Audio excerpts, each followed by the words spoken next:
This one night in March, I got a delivery to this really nice building in Pacific Heights. You know the type. One of those fancy high-rises with the doorman and everything. The order was pretty big too, like $80 worth of Thai food from this place downtown. I remember thinking whoever ordered this must be having a party or something. So I get to the building around 11:30 p.m. and there's no doorman at that hour, which is weird because usually these fancy places have 24/7 security. The front door is locked, but there's this intercom system where you can call up to apartments. The order was for apartment 7B on the 7th floor. I press the button for 7B and wait. Nothing. Press it again. Still nothing. This happens sometimes. People order food, then fall asleep or whatever. But this order was like just placed 30 minutes ago, so that seemed weird. I tried calling the customer, but it went straight to voicemail.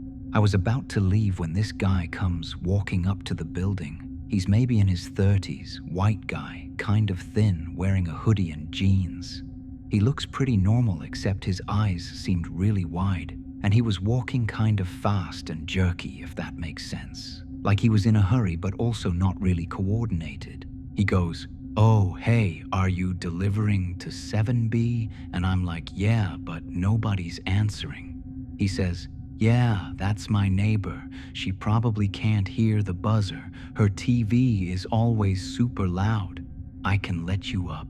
I should mention that this happens pretty often in apartment buildings. People help out delivery drivers because they know how annoying it is when customers don't answer. So I didn't think anything was weird about it. The guy uses his key to get us into the building and we get in the elevator together. He presses 7 and we start going up. That's when I noticed he smelled really strange. Not like he hadn't showered or anything, but like chemicals almost. Kind of sweet, but also harsh, like when you walk by a nail salon or something. In the elevator, he was talking really fast about random stuff. Something about how the building management was trying to raise everyone's rent and how his job was stressing him out. But he was talking so fast I could barely follow what he was saying. And he kept like twitching his head to the side every few seconds. When we got to the 7th floor, he pointed down the hall and said 7B was the last door on the left. The hallway was pretty long and kind of dimly lit. I thanked him and started walking towards 7B while he went to his apartment, which was 7A, right across the hall. I knocked on the door of 7B a few times and called out that I had a food delivery. No answer again. The weird thing was I couldn't hear a TV or music or anything from inside. Usually when people don't answer, it's because they can't hear you over something. I was standing there trying to decide what to do when I heard the guy from 7A unlocking his door. I looked back and saw him going into his apartment. That's when I noticed something that made me really uncomfortable. He kept looking back at me while he was unlocking his door. Not like a quick glance, but like full-on staring. And he had this expression on his face that I can't really describe. Like excited, but also angry maybe. His eyes were really wide, and he was breathing heavy. I decided to try calling the customer one more time. While the phone was ringing, I heard the guy's door close, but then immediately heard it open again really quietly. I turned around, and he was peeking out of his door, watching me. When he saw me looking at him, he quickly closed the door again. The whole thing was giving me bad vibes, so I decided to just leave the food outside 7B's door and go. I know you're not supposed to do that, but I wanted to get out of there. I was walking back toward the elevator when I heard 7A's door open again behind me. I didn't turn around, but I could hear footsteps following me. Not like he was trying to be sneaky, but he was definitely following me. I got to the elevator and pressed the button. The footsteps stopped. I turned around, and the guy was standing maybe 10 feet away from me, just staring. He wasn't even trying to hide it anymore. His hands were twitching at his sides, and he kept opening and closing his mouth like he wanted to say something. The elevator took forever to come, and the whole time he just stood there staring at me. When the doors finally opened, I got in as fast as I could and pressed the lobby button like 5 times. As the doors were closing, I saw him start walking towards 7B. That was the last I saw of him that night. I got back to my car and sat there for a minute trying to figure out what just happened. The guy was definitely on something. I've seen enough people high on various stuff doing this job to recognize when someone's not sober. But there was something else about him that was really unsettling. I decided to mark the delivery as completed and move on to my next order. But I kept thinking about it all night. Something about the way he was acting and the way he kept staring at that door made me feel like something bad was going to happen. The next morning, I completely forgot about it until I was scrolling through local news on my phone. There was a headline that made my blood run cold. Woman found dead in Pacific Heights apartment building. I clicked on the article and my heart started racing. It was the same building, same address. The woman was found in apartment 7B. According to the article, a neighbor called 911 around 2 a.m. after hearing loud noises from the apartment. When police arrived, they found the woman dead inside. The article didn't give many details, but said it appeared to be a homicide and they were investigating.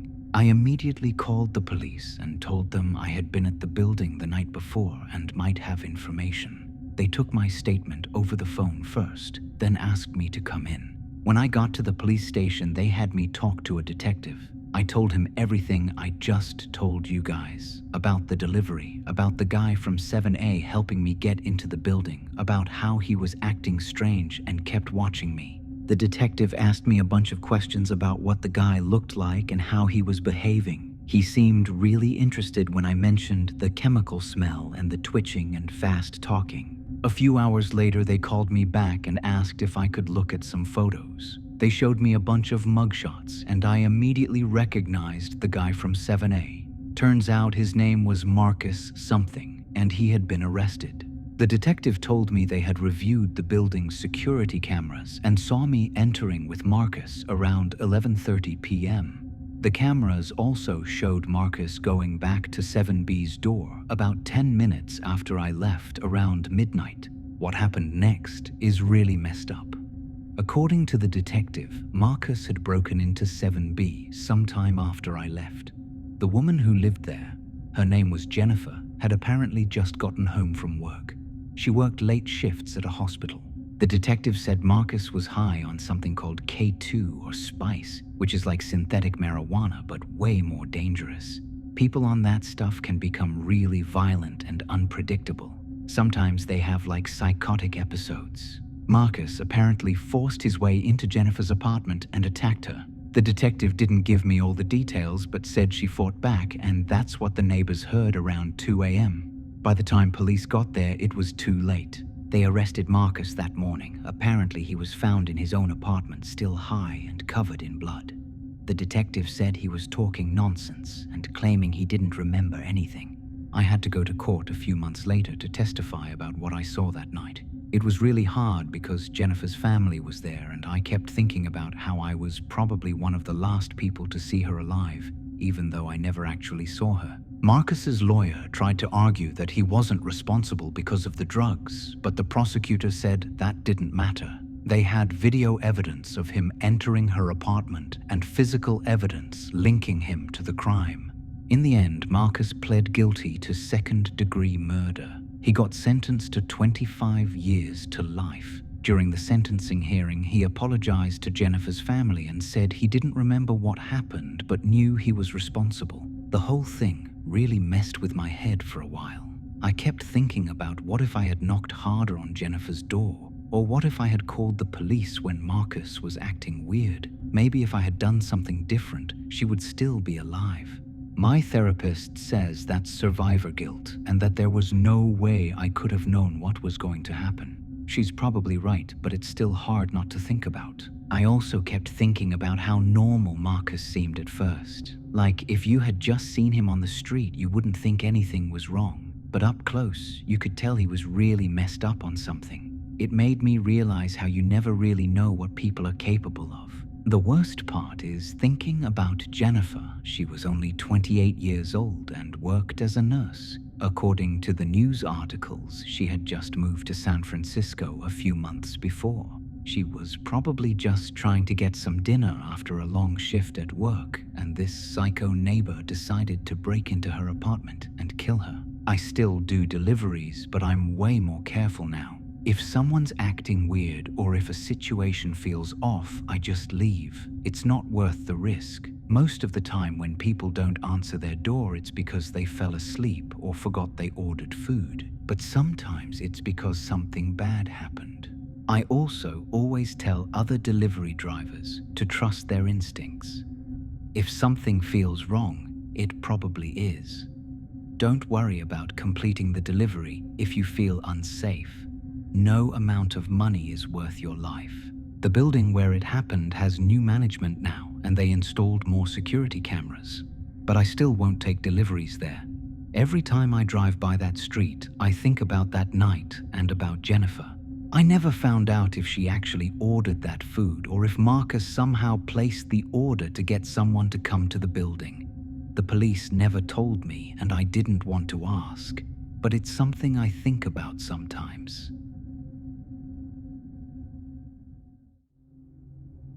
I used to work security at this massive warehouse in Detroit's industrial zone. Not gonna say which company, but it was one of those places that stored stuff for different businesses.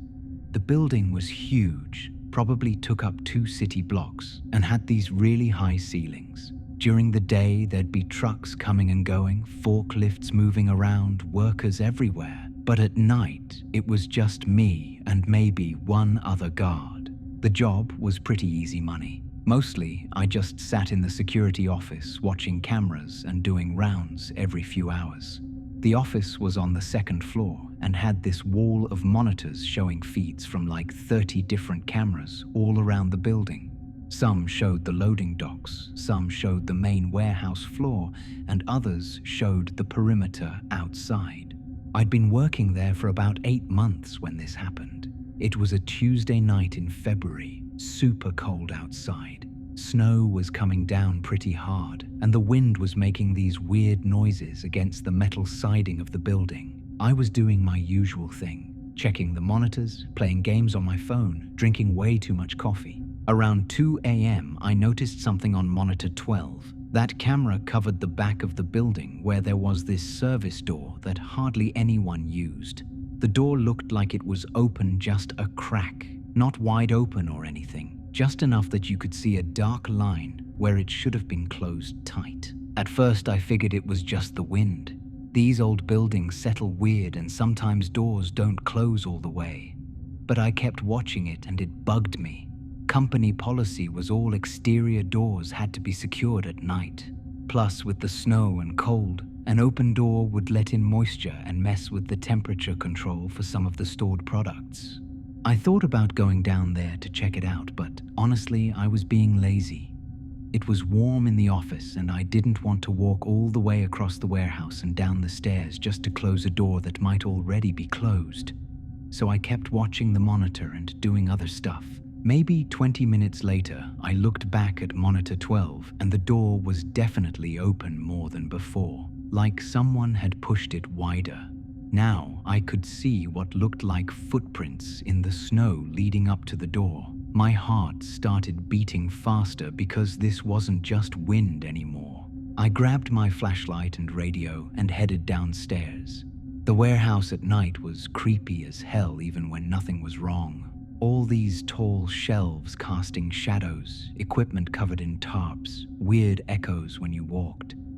I made my way to the back where that service door was. When I got there, the door was closed and locked. I checked it twice.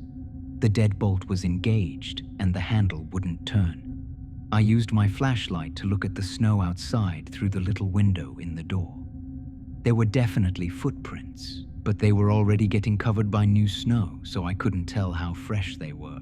I radioed the other guard who was doing rounds in a different section and told him what I saw. He said he'd swing by that area and check things out. Then I went back upstairs to the office. This is where it gets really messed up. I sat down and looked at monitor 12 again. The door looked closed like it should be, but then I started going through the recorded footage from earlier that night.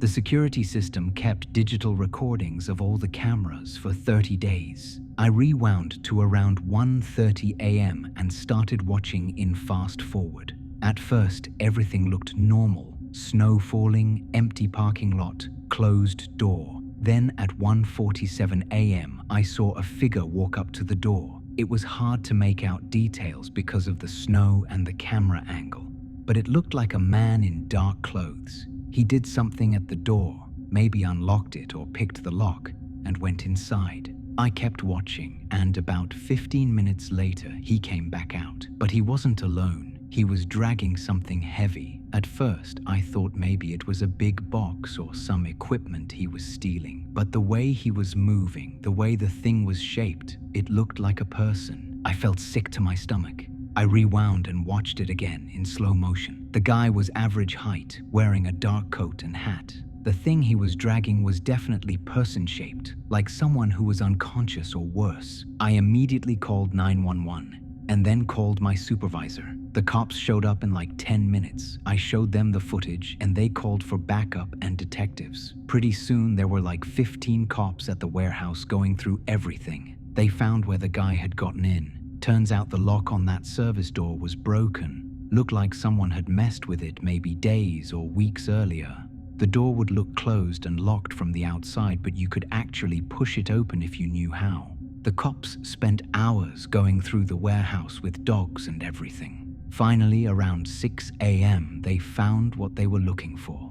In a section where we stored crated goods for this import company, there was this wooden crate that was supposed to contain machine parts from Germany. The crate was sealed up tight with metal bands and shipping labels, but the dogs kept going crazy around it.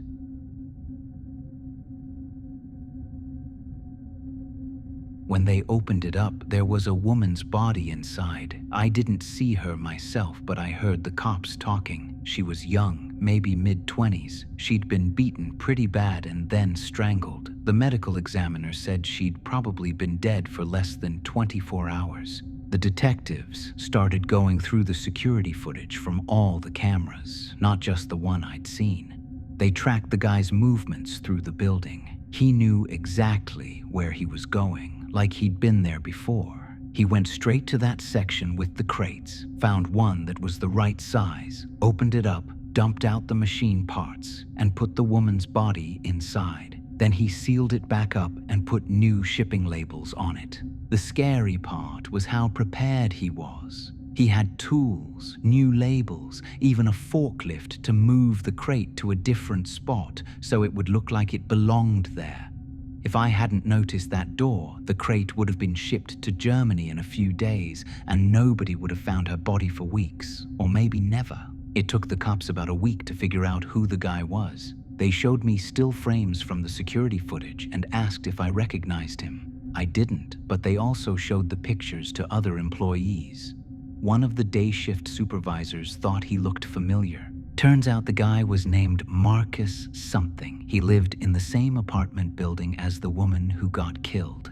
Her name was Sarah, and she was a nursing student at one of the community colleges. Marcus had been her neighbor for like 2 years. The police found out that Marcus had been using meth pretty heavily for months.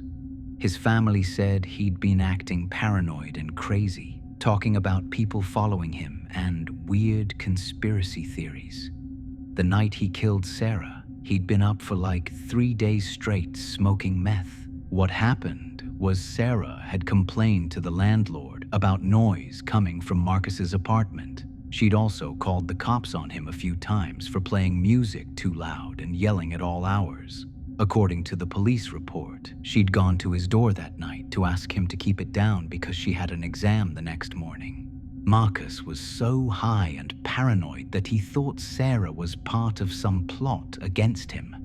He let her into his apartment and then attacked her. After he killed her, he panicked and didn't know what to do with the body. He'd worked at the warehouse a few years earlier doing temp work, so he knew the layout and figured it would be a good place to hide her. The whole thing was just horrible. This poor girl was trying to get her nursing degree and help people, and she got killed by some tweaker who was out of his mind. And if I hadn't been paying attention to that one camera, her body might never have been found. Marcus got arrested at his apartment 2 days later. He was still high when they got him and was talking all kinds of crazy stuff. At his trial, his lawyer tried to say he was insane because of the drugs, but the jury didn't buy it. He got life in prison without parole. The warehouse company ended up installing new locks and better security cameras after all this happened. They also changed the policy so that guards had to physically check all the doors every hour instead of just watching the monitors. But I was already done with the job by then. I kept thinking about how I almost didn't go check that door. Like if I'd been even lazier that night, or if the storm had been worse, I might have just ignored it. Sarah's body would have been shipped overseas, and her family would have spent years not knowing what happened to her. The other thing that messes with my head is that Marcus had been planning this for a while. The broken lock, knowing the warehouse layout, having all the tools ready. This wasn't just some random act of violence. He'd been watching the place and waiting for the right opportunity. I found out later that he'd been breaking into the warehouse for weeks, maybe months before this happened. The cops think he was using it as a place to do drugs when his apartment got too hot. Some of the day shift workers had reported finding weird stuff: drug paraphernalia, empty food containers, blankets. But nobody put it together that someone was living there part-time. Sarah's family came to the trial and I met them briefly. Her mom thanked me for paying attention that night and calling the police. But honestly, I felt like I should have done more. Like maybe if I'd gone down and checked that door right away instead of waiting 20 minutes, I might have caught Marcus in the act and saved her. The prosecutor said that Sarah was probably already dead before Marcus brought her to the warehouse, so there was nothing I could have done differently, but I still think about it all the time. What if I'd been doing my job better? What if I'd noticed the broken lock during one of my earlier rounds? After the trial ended, I couldn't handle working security anymore. Every time I looked at a monitor or walked through an empty building at night, I'd think about Sarah and Marcus and that crate. I ended up quitting and moving to another state where I got a job doing data entry at an insurance company. It's boring as hell, but at least I don't have to worry about finding dead bodies. The thing that still gets to me is how normal everything seemed that night. Just another shift at a boring job, watching monitors and trying to stay awake. And then, in the space of a few hours, everything changed. I saw something that most people will never see, and I can't unsee it. People ask me sometimes if I ever think about going back to security work. The pay was pretty good, and it was easy most of the time. But I can't do it. Even thinking about sitting in a room watching cameras makes me anxious. My therapist says I have PTSD from the whole thing, which sounds dramatic, but I guess it makes sense. I still have nightmares sometimes. Usually it's about watching the security footage and seeing Marcus dragging Sarah's body, but in the dream, I can't call the police or do anything to help. Sometimes I dream that I'm the one being dragged across the snow and stuffed into a crate. I wake up sweating, and it takes me a while to remember where I am. The worst part is knowing that stuff like this happens all the time. People disappear and nobody knows what happened to them. Bodies get hidden in places where they'll never be found. If I hadn't been watching that one camera at that exact moment, Sarah would have been just another missing person case that never got solved.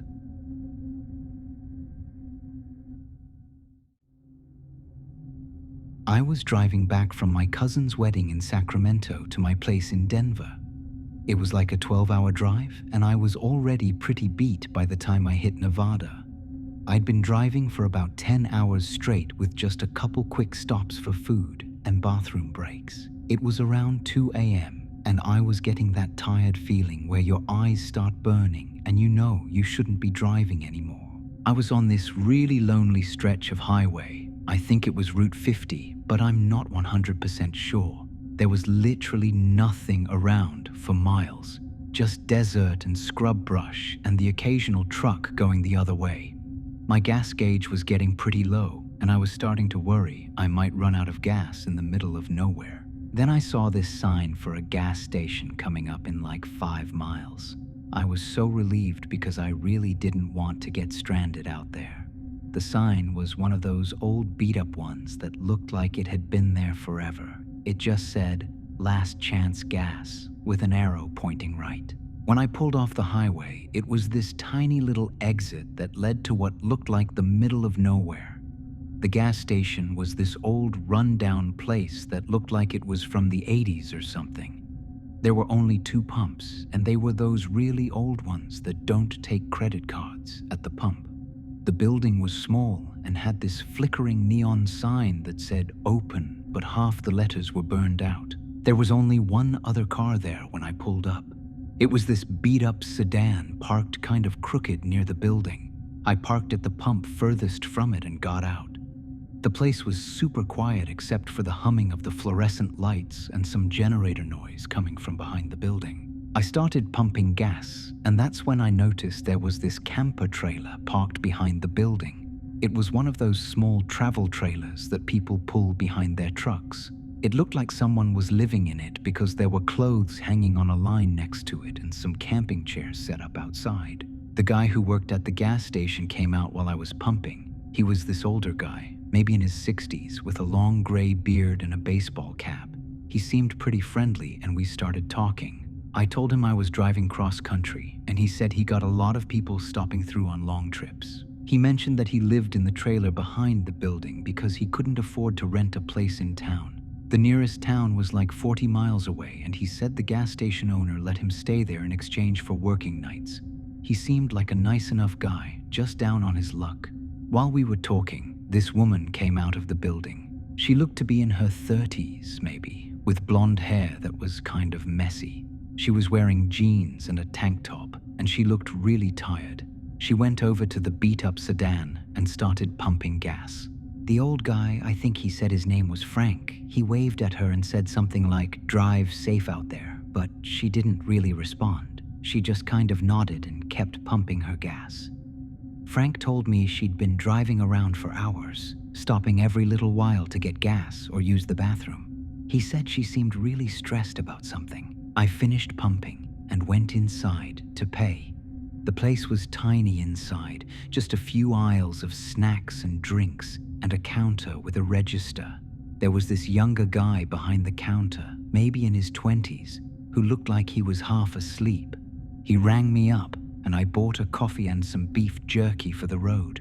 When I came back outside, the woman was still at her car, but she was just sitting in the driver's seat with the door open. She wasn't pumping gas anymore, just sitting there staring at nothing.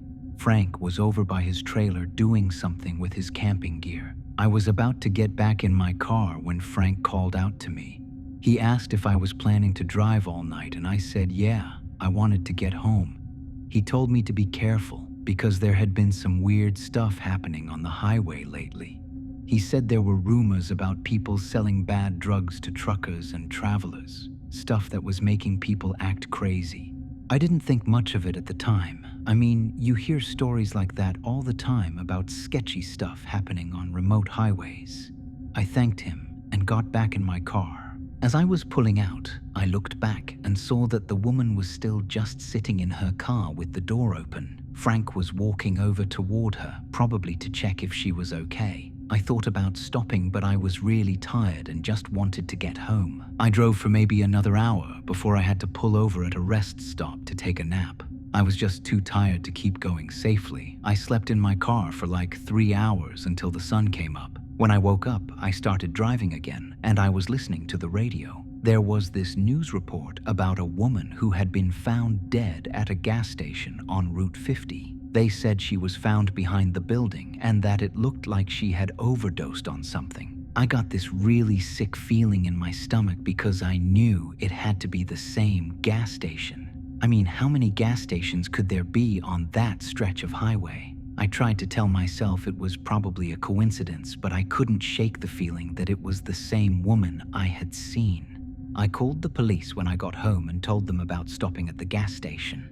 They took my information and asked me to describe what I saw. I told them about the woman sitting in her car and about Frank and how he seemed concerned about her. A few days later, a detective called me back. He said they had found the woman's body behind the gas station building, near the trailer where Frank was staying. She had apparently overdosed on some kind of synthetic drug that was really dangerous. The detective said they were investigating where she got the drugs from. He also told me that Frank, the guy who was staying in the trailer, had been acting really strange when they questioned him. He kept saying he tried to help her, but she wouldn't listen. The detective said Frank claimed he saw her talking to someone earlier that night before I got there, but he couldn't remember who. What really got to me was when the detective said they found evidence that Frank had been using drugs too. Not the same stuff that killed the woman, but something else that was making him paranoid and confused. The detective said Frank kept talking about how he tried to warn people about the bad stuff going around, but nobody would listen. They never charged Frank with anything because they couldn't prove he gave her the drugs. But they did find out that there was some kind of drug ring operating along that highway, selling synthetic stuff to truckers and travelers. The detective said the woman probably got the drugs from someone else who was passing through. The whole thing just really messed with me. I keep thinking about how I was there just a few hours before she died. I keep wondering if I should have done something different, like stayed to make sure she was okay or tried to talk to her. I also can't stop thinking about Frank. The detective told me that after they questioned him, he had some kind of breakdown. He started talking about how he knew something bad was going to happen, but he couldn't stop it. They had to take him to a hospital because he was so out of it from whatever he was using. The detective said Frank kept saying the drugs were laced with something evil and that people were losing their minds from it. He said Frank was convinced that someone was deliberately putting bad stuff in the drugs to hurt people, but they couldn't find any evidence of that. What really bothers me is that Frank seemed so normal when I was talking to him. He was friendly and seemed genuinely concerned about people driving safely. I had no idea he was using drugs or that he was having mental health issues. It makes me wonder how many people I interact with every day who are dealing with stuff I can't see. I found out later that the gas station shut down after the incident. I guess the owner didn't want to deal with the negative publicity or the investigation. The detective told me that Frank disappeared after he got out of the hospital. Nobody knows where he went. I drove past that exit a few weeks ago when I was heading back to California for work.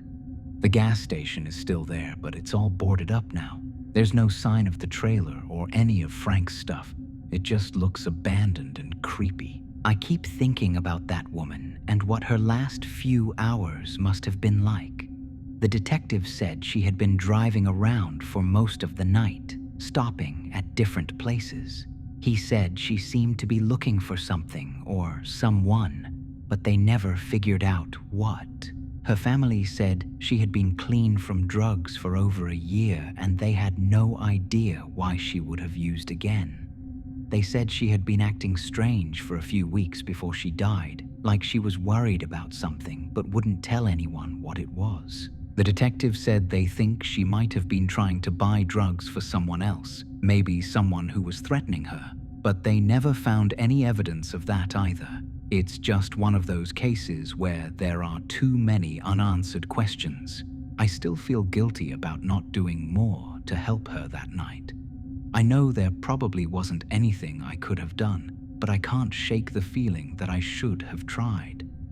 Maybe if I had talked to her or offered to help, things would have been different. The detective told me not to blame myself.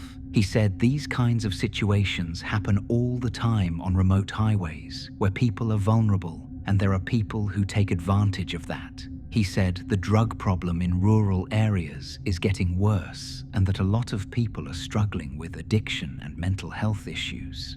I've been thinking a lot about Frank too. I wonder if he's okay or if he's still out there somewhere, still using drugs and still dealing with whatever mental health problems he was having. I feel bad for him because he seemed like he was trying to help people, even though he was dealing with his own problems. The whole experience has made me more aware of how isolated and vulnerable people can be, especially in rural areas. I never really thought about how someone could just disappear or die in a place like that, and nobody would know for hours or even days. I also think about how drugs are affecting people in ways that aren't always obvious. Frank seemed totally normal when I talked to him, but he was apparently using something that was making him paranoid and confused. The woman seemed stressed, but not like she was on drugs, but she ended up overdosing on something really dangerous. The detective said the synthetic drugs that are being sold on the street now are really unpredictable. He said people don't know what they're getting, and that some of the stuff is so potent that it can kill you with just a small amount.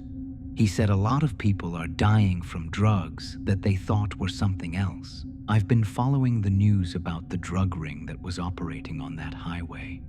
They ended up arresting several people, including the person who was supplying the drugs that killed the woman. It turns out it was this guy who was traveling around in a van selling synthetic drugs to people at truck stops and gas stations. The detective said the guy had been doing it for months, maybe even years.